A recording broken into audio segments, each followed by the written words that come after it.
नमस्कार, मेरा नाम प्रिंस मिश्रा है और आप एक न्यूज़ 24 देख रहे हैं। अभी हमारे साथ जो है बीजेपी के सांसद हैं, मैं उनसे सीधी बातचीत करूंगा। आज जो जेपी नड्डा के नेतृत्व में जो बैठक हुई है, किन किन चीज़ों को लेकर अहम बैठक की गई है? क्या 2025 विधानसभा चुनाव को लेकर कुछ अहम निर्णय लिए गए हैं क्या? आज जो बैठक हुई है सर, किन किन चीज़ों को लेकर बैठक की गई है? मुख्यतः आज जो सदस्यता अभियान चल रहा है राष्ट्रव्यापी पूरे देश में, उसी कड़ी का आज बैठक थी और माननीय राष्ट्रीय अध्यक्ष जी ने जो समीक्षात्मक बैठक थी कि बिहार में अब तक कितने सदस्य बने और आगे लक्ष्य है 1 करोड़ पार। तो 1 करोड़ पार कैसे हो, उसके लिए उन्होंने दिशा निर्देश दिया और समीक्षात्मक बैठक हुई कि बिहार में करोड़ पार कैसे होगा, इसी का आज समीक्षा कर रहे थे। उसी की ये बैठक 2025 विधानसभा चुनाव को लेकर तो कुछ न कुछ रणनीति तो हुई होगी, उसी का नहीं ये पार्ट है। ज़्यादा से ज़्यादा 1 करोड़ से अधिक सदस्य बनेगा तो सदस्य का काम क्या है? भारतीय जनता पार्टी को जमीन स्तर पर मजबूत करना। तो चुनाव में ही तो राजनीतिक पार्टी अगर हम लोग सदस्य बनाते हैं तो उसका चुनाव में ही उपयोग होता है।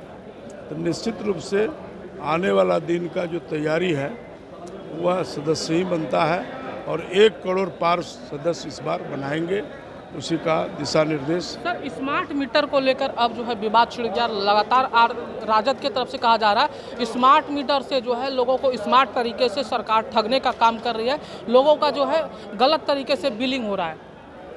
तेजस्वी यादव गलत राजनीति करते हैं, बिहार को दिग्भ्रमित करना चाहता है। चुनाव में भी लोकसभा का यही कहा कि आरक्षण समाप्त हो जाएगा, संविधान बदल देगा और जितना झूठ बोला बावजूद उसको 4 सीट आया। तो बिहार की जनता जान रही है स्मार्ट मीटर लग रहा है तो दिक्कत क्या है? बिजली चोरी होती थी, अब चोरी नहीं होगी। तो बिजली जलेगी, लोग जलाएंगे, उसका चोरी नहीं होगा। जब पैसा आएगा तभी तो बिजली मिलेगी 24 घंटा। इसीलिए बिहार को वो जंगल राज बनाना चाहता है, जो कि बिहार की जनता पर इसका कोई असर पड़ने वाला नहीं है। लोगों में भ्रम फैलाना चाहता है, बिहार में उन्माद कराना चाहता है। सत्ता के लालच में विपक्ष को कोई मुद्दा नहीं है, इसलिए मुद्दे से भटका रहा है। तेजस्वी यादव लगातार ये भी ग्राफ जारी कर रहे हैं, जिस तरीके से बिहार में आपराधिक घटनाएं घट रही है, उन चीज़ों को लेकर ट्विटर हैंडल एक्स पर वो लगातार चार्ट के माध्यम से जो है वो दिखा रहे हैं कि बिहार में किस तरीके से अपराध बढ़ा है। अपने माता पिता जब राज किए थे तब का घटना निकाल के देख लें। तो बिहार इतना बड़ा राज्य है, देश में और भी राज्य है, जब तुलना करेंगे तो घटना तो समाप्त नहीं होगी। लेकिन अपराधी कितना भी बड़ा अपराधी अपराध करे, नीतीश जी के नेतृत्व में अपराधी पकड़ा जाता है, वो बच नहीं सकता है। अंतिम सवाल है हमारा, 2025 के विधानसभा चुनाव में आज जिस तरीके से आप लोग 220 सीटों पर दावा कर रहे हैं, आखिर किस तरीके से हासिल करिएगा 220? क्योंकि 2024 के लोकसभा चुनाव में भी आप लोगों ने कहा था बिहार में 40 का 40 सीट जीतेंगे। देखिए, हम लोग इंडिया गठबंधन मजबूत हैं। भारतीय जनता पार्टी, नीतीश जी, मांझी जी, उपेंद्र कुशवाहा, पारस, चिराग, सभी लोग इम्पैक्ट हैं। तो जो हमारा समीकरण है उसके आगे में विपक्ष में कोई दम नहीं है, इसीलिए झूठ फूस का भ्रम फैलाता है और पुनः 220 पार होगा इस बार।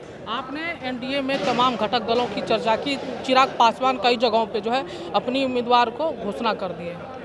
ऐसा कुछ नहीं है, सब ठीक हो जाएगा और सब मिल के लड़ेगा। इंडिया में जब हैं तो एक साथ हम लोग लड़ेंगे और सब हमारे जो शीर्ष नेता हैं, केंद्रीय नेतृत्व और बिहार के नेतृत्व बैठ करके तय होगा और सब ऑल इज वेल है।